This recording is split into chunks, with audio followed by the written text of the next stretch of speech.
பித்ருக்களின் தாகத்தை தணிக்கும் தை அமாவாசை 29/1/2025 மாதந்தோறும் வரும் அமாவாசை தினங்களில் முன்னோர்களை வழிபடும் வழக்கம் நம்மிடையே உள்ளது. ஆனாலும் ஆடி அமாவாசை, புரட்டாசியில் வரும் மகாலய அமாவாசை, தை அமாவாசை போன்றவை அதிக முக்கியத்துவம் பெறுகின்றன. ஆடி அமாவாசை அன்று பித்ருலோகத்திலிருந்து பூலோகத்திற்கு புறப்பட்டு வரும் நம்முடைய முன்னோர்கள் மகாலய அமாவாசையில் நம் வீட்டு வாசலில் உணவுக்காக நின்று நாம் படைக்கும் உணவுகளையும் நாம் கொடுக்கும் தர்ப்பணத்தையும் ஏற்றுக்கொள்கிறார்கள். பின்னர் அவர்கள் தை அமாவாசையில் மீண்டும் பித்ருலோகம் புறப்பட்டு செல்வதாக ஐதீகம்.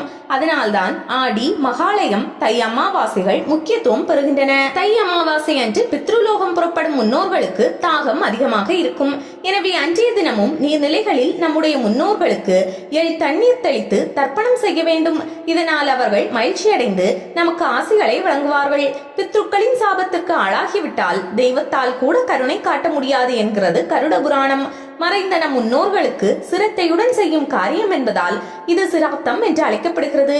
எனவே தை அமாவாசை திதி அன்று ஆறு, கடல் உள்ளிட்ட நீர்நிலைகளில் நீராடி முன்னோர்களுக்கு பிடித்த உணவுகளை படையல் வைத்து தர்ப்பணம் செய்து விரதம் கடைபிடிக்க வேண்டும்.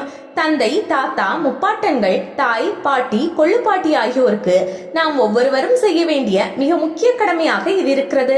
சாதத்தை பிடித்து 6 பிண்டங்கள் வைத்து தண்ணீர், தப்பை கொண்டு அவர்களை ஆராதிக்க வேண்டும்.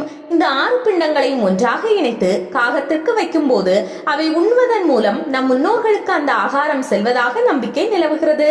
இந்த தர்ப்பணமானது பித்ருக்களுக்கு ஏதேனும் குறைகள், கோபங்கள் இருந்தால் அவர்களின் மனதை குளிர செய்து நம் குடும்பத்தில் அசம்பாவிதங்கள் ஏதும் நடக்காதபடி காக்கும் என்கிறார்கள்.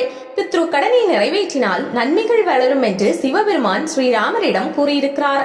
அதனால்தான் வனவாச காலத்தில் இருந்த போது தன் தந்தைக்கு செய்ய முடியாத தர்ப்பணத்தை சீதையை மீட்டு வந்த பிறகு ராமேஸ்வரத்தில் வைத்து ராமபிரான் செய்தார் என்கிறது புராணங்கள்.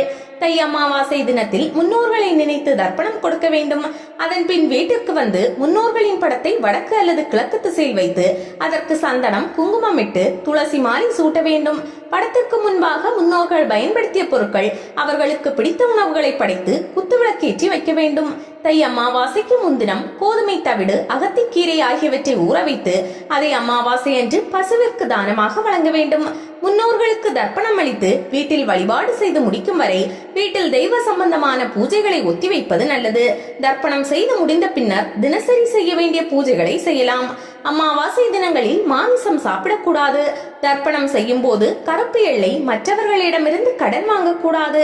நீரில் இருந்து கொண்டு கரையில் தர்ப்பணம் செய்யக்கூடாது. அதே போல் கரையில் இருந்து கொண்டு நீரிலும் தர்ப்பணம் செய்யக்கூடாது. கிழக்கு திசை பார்த்தபடி அமர்ந்துதான் தர்ப்பணம் செய்ய வேண்டும். தை அமாவாசை வழிபாடு.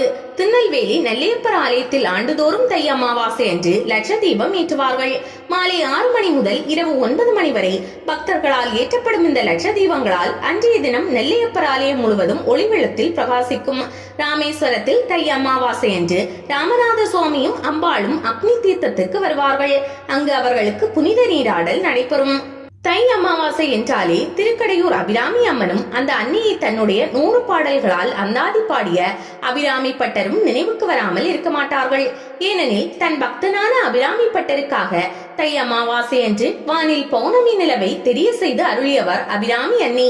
அந்த நிகழ்வு ஒவ்வொரு ஆண்டும் தை அமாவாசை அன்று திருக்கடையூர் திருக்கோவிலில் வெகு விமர்சையாக நடத்தி காண்பிக்கப்படும்.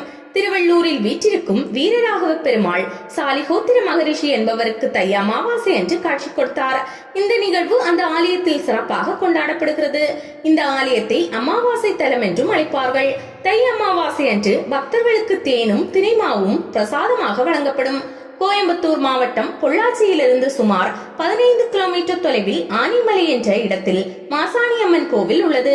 புகழ்பெற்ற இந்த ஆலயத்தில் அம்மன் சயன கோலத்தில் இருப்பதை தரிசிக்கலாம். இங்கு தை அமாவாசை அன்று பச்சிலை பிரசாதத்தை பக்தர்களுக்கு வழங்குகிறார்கள். இந்த பிரசாதம் வயிற்று பிரச்சனைகளுக்கு அருமருந்தாகும். மயிலாடுதுறை மாவட்டத்தில் உள்ள திரு இந்தலூரில் பரிமள ரங்கநாதர் கோவில் இருக்கிறது. தை அமாவாசை அன்று இத்தல இறைவனான பரிமள ரங்கநாதருக்கு தாயாரை போலவும் தாயாரான சந்திர சாப விமோசனவல்லிக்கு பெருமாளை போலவும் அலங்காரம் செய்வார்கள். இதனை மாற்று திருக்கோலம் என்று அழைப்பார்கள்.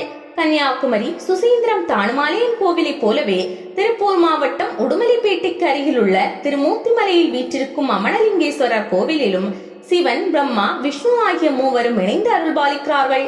தைப்பட்ட சாகுபடியை தொடங்குவதற்கு முன்பு இந்த பகுதியை சேர்ந்த விவசாயிகள் பலரும் தை அமாவாசை அன்று இங்கு வந்து இறைவனை தரிசித்து விட்டு செல்வதை வழக்கமாக வைத்துள்ளனர்.